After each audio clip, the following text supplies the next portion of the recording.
విశ్వస్వరూపమైనటువంటి విశ్వనాథ విభునకు జయమగునుగాక. శ్రోత్ర స్వభావంతో వాక్కు స్వరూపంతో ఉన్నటువంటి విశ్వనాథ విభునకు జయమగునుగాక. శ్రీ తిరుమల స్వామికి జయమగునుగాక. తిరుమందిరమునకు జయమగునుగాక. మనం తమిళ మంత్ర తంత్ర భక్తి కావ్యమైనటువంటి తిరుమందిరాన్ని తెలుసుకుంటూ ఉన్నాం మన తెలుగు భాషలో. ఈరోజు మనం 588వ మంత్రం నుండి స్వామి ఏం చెప్తున్నారు అనే విషయాన్ని తెలుసుకుందాం. ధారణ గురించి ఈరోజు మనం తెలుసుకోబోతున్నాం. ధారణ అనే సాధన ఎలా చేసేది? అసలు ఇంతకు ముందు వరకు సంభవించిన క్రమాలలో ప్రాణాయామము, ప్రత్యాహారం గురించి మనం లేటెస్ట్గా తెలుసుకుందాం. ఇంద్రియాల వైపుగా ప్రవహిస్తున్న దారి తప్పిన మనస్సును అదుపు చేయడంతో వెన్నెముకల మధ్యనున్న చిదాకాశ భూమికలపై ఏకాగ్రపరచగల, ధారణ చేయగల స్థితి అనేది సిద్ధిస్తుంది అంటున్నారు స్వామి. ఆ కన్నులు మరింకేమీ దర్శించకు, ఆ చెవులు మరింకేమీ వినిపించుకోక ఆ ధారణ అప్పుడు అద్భుతంగా సిద్ధిస్తుంది. ఇదే శాశ్వత జీవన యానంలో ధారణగా సిద్ధించే మార్గము. దీనిని సాధన చేయడం, ధారణపై సాధన చేయడం ఎలా చేయాలి అన్న విషయంగా పరిగణిస్తారు. మరి ఇంకా వారికి శాశ్వత జీవనాన్ని అందించే దివ్య మార్గము ధారణయే అయి ఉంటుంది అంటున్నారు స్వామి ధారణను గురించి. శివ మహాదేవ ప్రభునకు జయము జయము. శ్రీ తిరుమలారు స్వామికి జయము జయము. తిరుమందిరమునకు జయము జయము. ఇక 589వ మంత్రంలో ఆ దివ్య శివ మహాప్రభువు సహస్రారంలో నర్తిస్తాడు. శిరోశిఖరాల ఉత్తుంగ క్షేత్రం నుండి ఆ స్వర్గీయ శక్తి జలపాతాల ధారలు అవధులు లేని తన ప్రవాహ విధానంతో స్వర్గధామమైన అమరావతి నగర వనశోభలను పెంచుతూ వెన్నుపాము మార్గం ద్వారా ప్రాణాన్ని ఆ అన్ని సందుగొందులను, శిఖరాల నుండి లోయలన్నింటినీ నింపుతూ ప్రవహించే గంగా ప్రవాహం వలె నింపుతూ వాటన్నింటిలో జొనుపుకుంటూ ప్రవహిస్తుంది.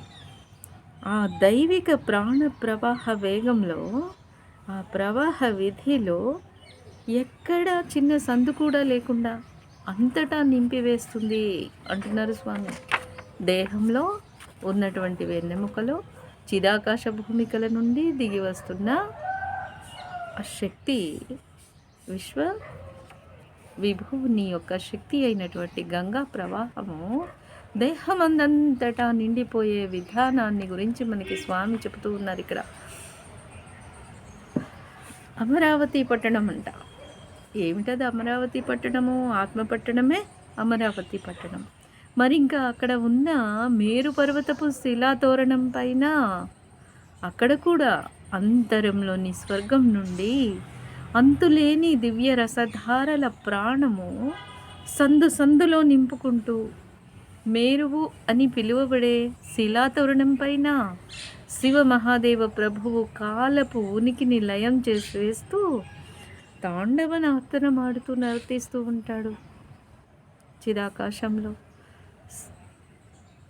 కాలము, ప్రదేశాల దృక్కోణాలన్నీ చెరిపివేసే ఆ దివ్య నర్తకుడు అనంతమైన తన దివ్య కారుణ్య రసఝురి అయిన దివ్య కాంతి ధారను దర్శించే సాక్షిగా చేస్తూ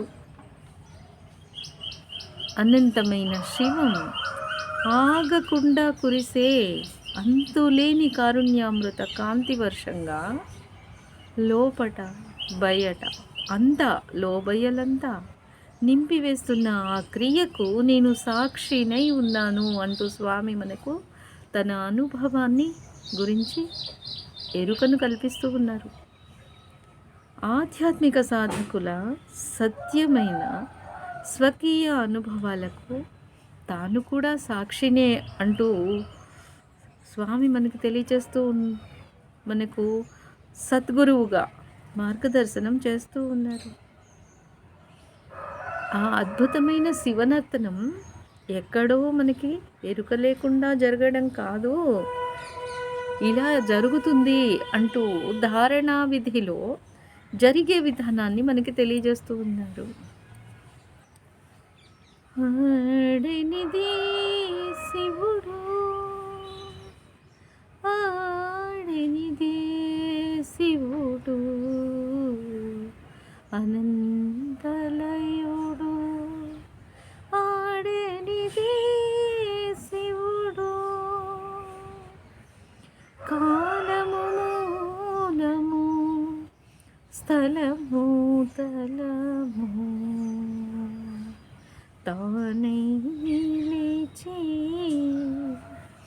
తలపుల త్రుంచే, తలలను కలిపే, తలాలను కలిపే జలధారతాని ఆడనిదే శివుడు, ఆడనిదే శివుడు, అనంతలయుడు, ఆడనిదే ప్రాణము శివము, జవము జగము, తానై ప్రాణము శివము, జవము జగము, తానై దీని కలినే లేని దానిగా చేసి, తానేలోన వెలుపల తానేనై ఆడనిదే శివుడు, ఆడనిదే శివుడు, అనంతలయుడు, ధ్యానము ధారణ ప్రత్యాహారము, ప్రాణులు అన్నీ ప్రాణాలన్నీ ఏకము కాగా నిరతము శోభల నిత్యకాంతిగా,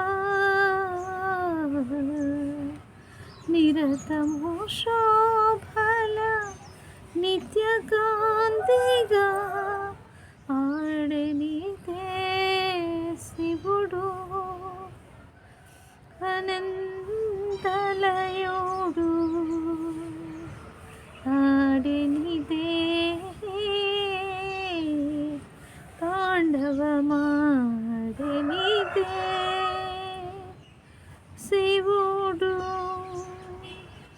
తలలు తారలు తలపులు తీసి ధారగ ధారగ ఎరుకల ధారగ ఎవరు పాటికలేక, ఆడనిదే శివుడు,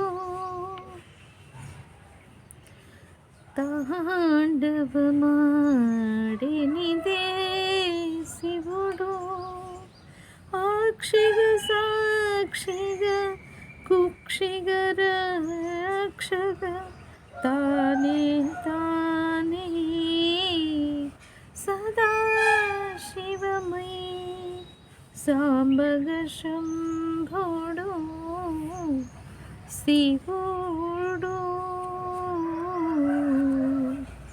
ఆడనిదే శివుడు, అనంతలయుడు, ఆడనిదే శివుడు. అటువంటి శివ మహాదేవ ప్రభునకు జయము జయము. శ్రీ తిరుమలార స్వామికి జయము జయము. తిరుమంతిరమునకు జయము జయము. ఇక 590వ మంత్రం ఏం చెప్తుంది అంటే, శివుడు శక్తిలో లయమై ఆమెయే ఆ వేదాలకు అధిదేవత. ఆమె తలలకు చెందిన సూక్ష్మ తలాలకు చెందిన అగోచర భూమికలకు చెందిన వధువు. ఆమె ఎవరు అంటే, ఆమె సూక్ష్మ తలాలకు చెందినటువంటి తలలకు చెందిన అగోచర భూమికలకు చెందిన వధువు. అతడేమో వరుడైనటువంటి ప్రభువు. అతడు మూల ఆధార భూమిక అయిన భౌతిక జగత్తుకు చెందిన మూలాధారంలో నిద్రిస్తూ ఉన్నాడు ఇన్నాళ్ళుగా. మెల్లమెల్లగా మెత్తగా మెత్తగా తట్టి అతడిని మేలుకొలపండి అంటున్నారు స్వామి. మరింకా అతడిని మేలుకొలిపి అతడిని ఆమెను కలిసేలా చేయండి. ఆ ఇద్దరిని కలపండి. మీరింక ఎప్పటికీ యవ్వనంలోనే ఉంటారు. మరి జగత్ప్రభువైన నందీశ్వరునిపై ఆన వేసి నేను చెబుతూ ఉన్నాను.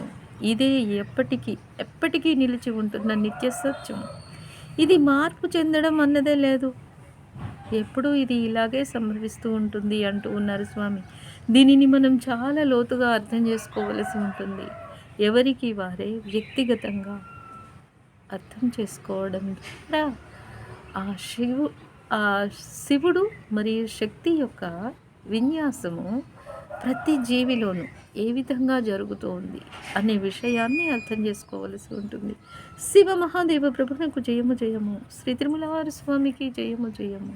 తిరుమంతిరమునకు జయము జయము.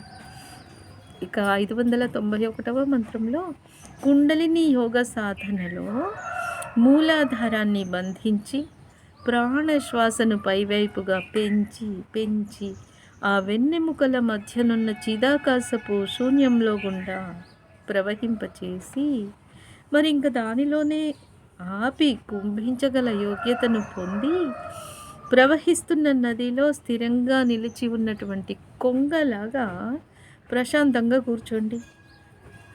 ఉన్న ఒక్కడితో ఏకత్వపు ఆలోచన, ఒక్కదానితో చక్కగా ఒక్కటై మరింక ఎప్పటికీ జీవించి ఉన్నా నీ శాశ్వతత్వాన్ని పొందగలుగుతావు అంటూ ఉన్నారు స్వామి.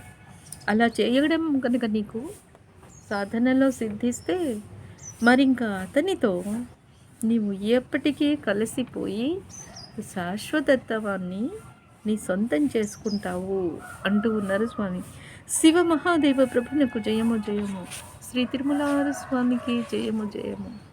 తిరుమంతిరమునకు జయము జయము. తిరిగి మరిన్ని మంత్రార్థాలతో మళ్ళీ కలుసుకుందామండి. అంతవరకు సెలవు. Thank you.